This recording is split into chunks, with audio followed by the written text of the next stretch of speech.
Pemirsa, setelah menangkap 103 orang WNA asal Taiwan, Kanwil Kemenkumham Bali melalui rumah detensi imigrasi Denpasar mendeportasi 5 orang WNA asal negara tersebut.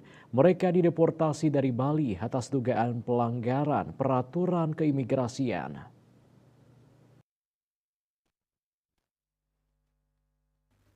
Kepala Kantor Wilayah Kementerian Hukum dan HAM Bali Pramela Yunidar Pasaribu menegaskan kelima warga negara asal Taiwan yang dideportasi itu bukan bagian dari 103 orang yang ditangkap. Kelima yang diusir dari Bali itu berinisial CKML, LXD, CSJ, CCJ, dan CYH. Alasan pendeportasian karena mereka melanggar pasal 75 ayat 1 Undang-Undang Nomor 6 Tahun 2011 tentang keimigrasian.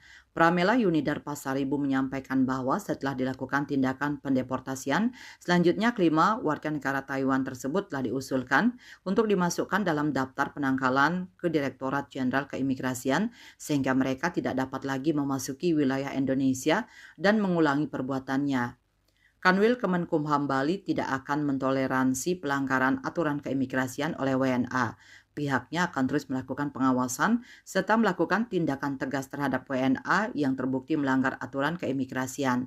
Melalui tindakan ini diharapkan dapat menjadi contoh penting bagi para warga negara asing yang datang dan berada di Bali agar selalu mengikuti serta mematuhi segala peraturan perundang-undangan yang berlaku agar terhindar dari jeratan hukum.